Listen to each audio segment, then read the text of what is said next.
Hello.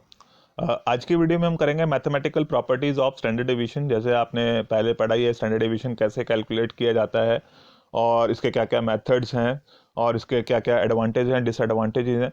और but इसके साथ साथ जो है इसकी मैथमेटिकल कुछ प्रॉपर्टीज़ हैं स्टैंडर्ड डेविएशन की जिसके बारे में हम आज की वीडियो में पढ़ेंगे। तो वो क्या क्या हैं? पहली है the standard deviation of first n natural numbers can be found from the following formula. कि जैसे तो आपको पता है कि इसका जो है स्टैंडर्ड डेविएशन का फॉर्मूला अलग है जिसमें आप under root of sigma x minus x bar square divided by n करके जो है वो कैलकुलेट करते हैं स्टैंडर्ड डेविएशन को। बट यहाँ पर क्या है कि अगर एन नेचुरल नंबर्स की यानी कि स्टार्टिंग जो है उनकी नेचुरल नंबर्स की अगर आप करते हैं वन टू एन जितने भी नंबर्स हैं तो नेचुरल नंबर्स की अगर वो कॉन्टिन्यूटी में है तो फर्स्ट एन नेचुरल नंबर्स कोई भी हो सकते हैं 1 to 10 1 to 50 1 to 100।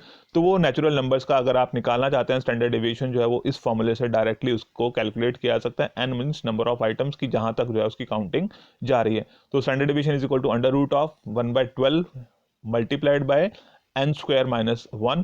तो इस फॉर्मूला से जो है आप किन्हीं भी एन नेचुरल नंबर्स का डायरेक्ट कि आप जो है उनका स्टैंडर्ड डेविएशन कैलकुलेट कर सकते हैं। उसमें आपको कोई भी डेविएशंस लेने की जरूरत नहीं है, कोई भी जो है और कैलकुलेशन करने की जरूरत नहीं है। जस्ट यहाँ पे आपको एन जो नंबर्स हैं आपके नंबर कितने नंबर्स तक का आप निकालना चाह रहे हैं वो एन यहाँ पे पुट करना है और आपके पास जो है उतने नंबर्स का स्टैंडर्ड डेविएशन आ जाता है। तो फर्स्ट प्रॉपर्टी इसकी ये है कि एन नेचुरल नंबर्स का जो है अगर आपने कैलकुलेशन करना है स्टैंडर्ड डेविएशन तो मतलब 1 to जितने भी एन तक आप उसको कैलकुलेट करना चाहते हैं तो वो एन यहाँ पे आप लिखेंगे। वो कॉन्टिन्यूटी में होनी चाहिए, अगर मिसिंग होंगे तो ये फॉर्मूला वर्क नहीं करेगा। तो इस तरह से जो है आप स्टैंडर्ड डेविएशन कैलकुलेट कर सकते हैं। Then combined standard deviation of 2 or more groups can be found by using the formula. कि अगर आपके पास जो है वो 2 या 2 से ज़्यादा ग्रुप्स आ जाते हैं तो उस केस में आप जो है उनका कंबाइंड स्टैंडर्ड डेविएशन भी निकाल सकते हैं। कि जैसे आपने अर्थमेटिक मीन के टाइम पे किया था कि अगर आपने जो है 2 सीरीज के अर्थमेटिक मीन है तो आप उसको दोनों सीरीज के लिए एक कंबाइंड अर्थमेटिक मीन भी निकाल सकते थे। इसी तरह से स्टैंडर्ड डेविएशन में भी एक फैसिलिटी है कि आप जो है 2 सीरीज का कंबाइंड स्टैंडर्ड डेविएशन कैलकुलेट कर सकते हैं। तो उसका क्या फॉर्मूला है? तो स्टैंडर्ड डेविएशन 1 2 यानी कि 2 सीरीज का हम निकाल रहे हैं कि अगर हमारे पास 2 सीरीज का निकालना है कंबाइंड स्टैंडर्ड डेविएशन तो स्टैंडर्ड डेविएशन 1 2 हमने लिख दिया। और उसको कैलकुलेट करने के लिए क्या फॉर्मूला है? That is equal to under root of, तो अंडर रूट में क्या क्या चीजें आएंगी?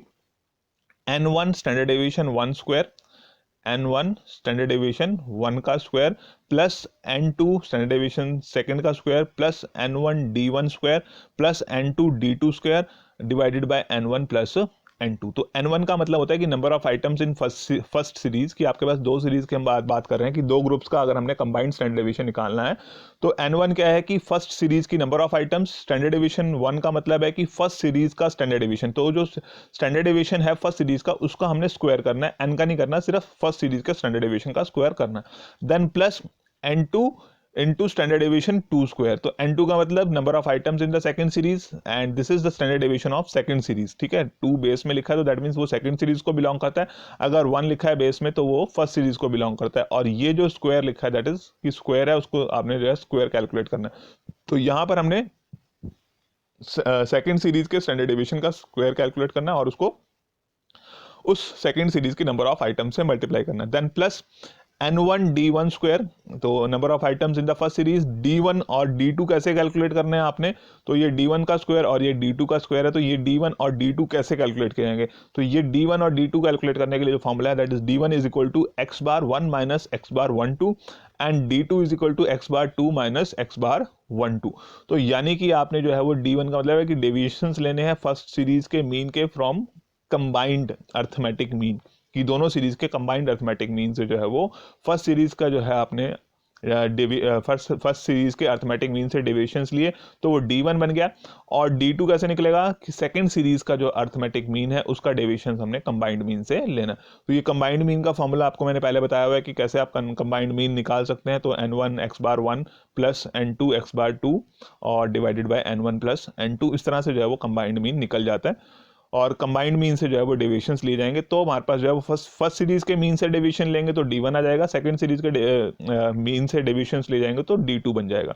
तो इस तरह से फिर ये n1 d1 का स्क्वायर और n2 d2 का square divided by n1 plus n2, और इस फॉर्मूले में आप वैल्यूज पुट करते हैं तो किसी भी 2 ग्रुप्स के जो है वो इकट्ठा जो है स्टैंडर्ड डेविएशन निकाला जा सकता है अगर हमारे पास जो है उनके अलग अलग स्टैंडर्ड डेविएशन के बारे में इंफॉर्मेशन है। तो एक प्रॉपर्टी इसकी ये हो जाती है कि हम जो है वो स्टैंडर्ड डेविएशन कैलकुलेट कर सकते हैं। और पहली प्रॉपर्टी क्या थी कि n नेचुरल नंबर जो कॉन्टिन्यूटी में है तो उसका जो है हम डायरेक्ट स्टैंडर्ड डेविएशन इस फॉर्मूला से कैलकुलेट कर सकते हैं।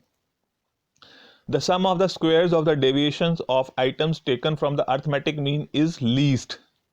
ये क्या है कि that is why standard deviation is calculated from arithmetic mean, की ये जो स्टैंडर्ड डेविएशन है आपको पता ही है कि अर्थमेटिक मीन के पर बेस्ड है, तो यहाँ पर हम डेविएशन जो है वो अर्थमेटिक मीन से लेते हैं, और जो sum of squares of the deviations taken from arithmetic mean is least. तो ये इस लाइन का मतलब क्या है कि इन केस की जो आप डेविएशंस जो हैं जो अर्थमेटिक मीन से लेते हैं और उन डेविएशंस का स्क्वायर करते हैं और उन स्क्वायर्स का अगर टोटल करते हैं दैट इज लीस्ट। यानी कि अगर अर्थमेटिक मीन के अलावा किसी और नंबर से आप डेविएशंस लेंगे, उनका स्क्वायर करेंगे, उनका टोटल करेंगे, वो ज़्यादा आएगा एज कंपेयर टू कि अगर आपने जो है डेविएशन अर्थमेटिक मीन से लिए और उनका डेविएशंस का स्क्वायर किया और उसका अगर टोटल करते हैं तो वो सबसे कम आता है, इज लीस्ट। और इसीलिए जो है वो स्टैंडर्ड डेविएशन जो है वो अर्थमेटिक मीन से डेविएशंस लिए जाते हैं। इफ अ कांस्टेंट अमाउंट ए, कि मतलब कोई भी कांस्टेंट अमाउंट, कोई भी constant number A is added or subtracted from each item of a series, then standard deviation remains unaffected। तो कहने का मतलब है कि ए कोई भी वैल्यू हो सकती है, मतलब 1 2 3 4 5 6 8 10 15 20, मतलब कोई भी नंबर ऐसा है कि अगर आप उस नंबर को सीरीज के सभी आइटम्स में, from each item of the series, कि उसको जो है वो सीरीज के हर एक आइटम में या तो ऐड कर दें, अगर आप ऐड कर रहे हैं तो हर एक आइटम में ऐड कर दिया जाएगा, या फिर अगर आप उसको माइनस कर रहे हैं तो हर एक आइटम्स में सीरीज की हर एक आइटम में से उसको माइनस कर दिया जाएगा। तो क्या होगा कि उससे स्टैंडर्ड डेविएशन के ऊपर कोई फर्क नहीं पड़ेगा। दैट मीन्स कि स्टैंडर्ड डेविएशन रिमेन्स अनअफेक्टेड। कि मान लो आपके पास एक्स की वैल्यूज हैं, उसमें आपने हर एक वैल्यू में जो है वो 5 ऐड कर दिया, तो हर एक वैल्यू में आपने 5 ऐड कर दिया तो भी उसका स्टैंडर्ड डेविएशन वही रहेगा जो अगर आप उसमें 5 ऐड ना करते तब भी उसका वही सेम स्टैंडर्ड डेविएशन आना है। तो दैट मीन्स कहने का मतलब कि अगर कोई भी सेम वैल्यू सभी आइटम्स में जोड़ दी जाती है, उनमें से घटा दी जाती है, तो स्टैंडर्ड डेविएशन के ऊपर कोई फर्क नहीं पड़ता। तो इसका मतलब क्या है कि standard deviation is independent of change of origin, की स्टैंडर्ड डेविएशन जो है वो इंडिपेंडेंट है चेंज ऑफ ओरिजिन का।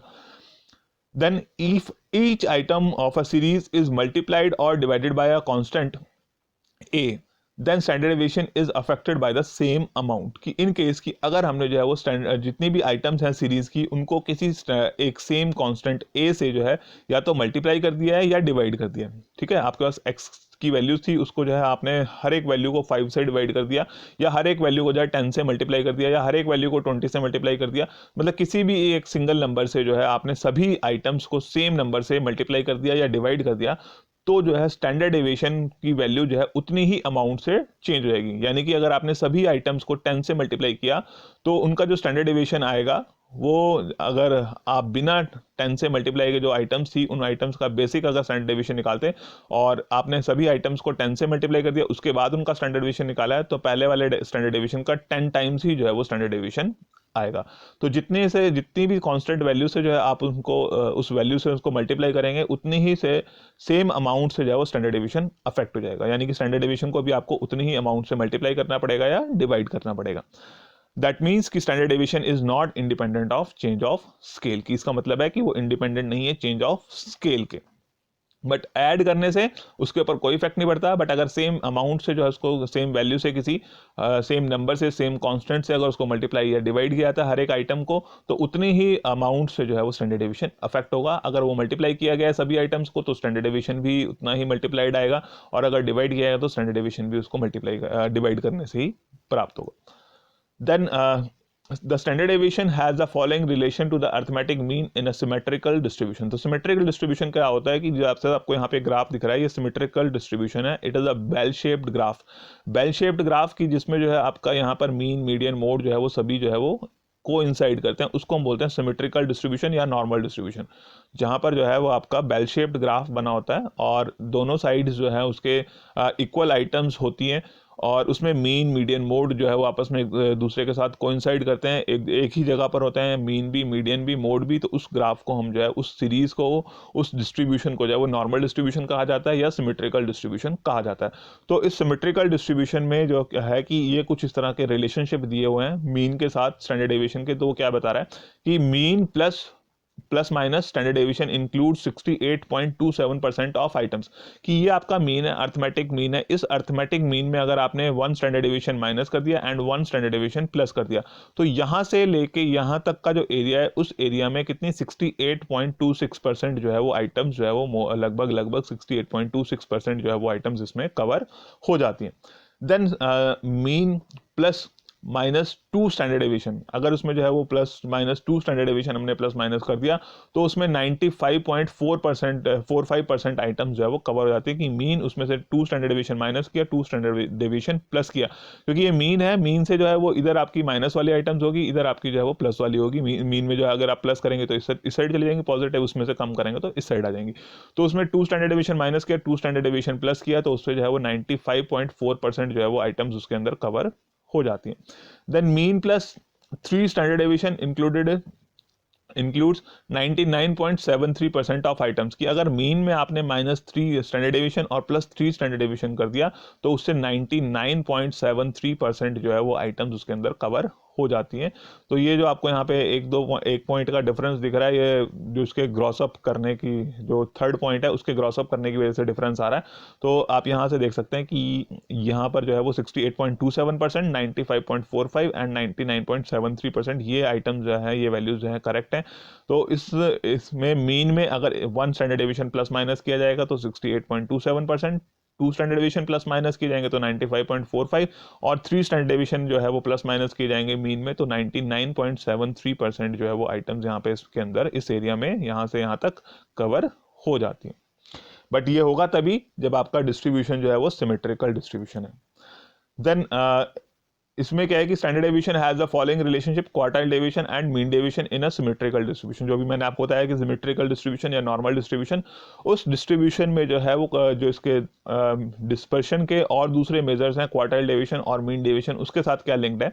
तो quartile deviation is equal to 2/3 of standard deviation, की स्टैंडर्ड डेविएशन का अगर आप 2/3 कैलकुलेट करेंगे तो वो क्वार्टाइल डेविएशन के बराबर होगा। और दूसरे शब्दों में हम कहें कि तो क्या है कि standard deviation is equal to 3/2 of quartile deviation, की क्वार्टाइल डेविएशन को 3 से मल्टीप्लाई करके 2 से डिवाइड कर देंगे तो वो स्टैंडर्ड डेविएशन के बराबर आ जाएगा। एंड मीन डेविएशन के साथ अगर हम रिलेशन देखते हैं स्टैंडर्ड डेविएशन का, तो mean deviation is equal to 4/5 of the standard deviation, की स्टैंडर्ड डेविएशन का 4/5 अगर हम कैलकुलेट करेंगे तो जो है वो मीन डेविएशन आ जाएगा। और अगर हमने देखना है कि स्टैंडर्ड डेविएशन निकालना है, तो मीन डेविएशन को अगर हम 5 से मल्टीप्लाई करके 4 से डिवाइड करेंगे तो वो हमारे पास स्टैंडर्ड डेविएशन आ जाएगा। और अगर इनकी जो है वो कलेक्टिव रेशो हमने देखनी है कि quartile deviation is to mean deviation is to standard deviation, quartile deviation is to mean deviation is to standard deviation is equal to 10:12:15, की अगर इन तीनों के बीच में अगर आप जो है वो कंबाइंड रेशो देखना चाहते हैं, तो quartile deviation, mean deviation and standard deviation में जो रेशो है दैट इज 10:12:15 की रेशो है। तो ये कुछ मैथमेटिकल प्रॉपर्टीज हैं स्टैंडर्ड डेविएशन की, जिसके बारे में मैंने आपको आज की वीडियो में बताया, और यही आज की वीडियो में। Okay, thank you.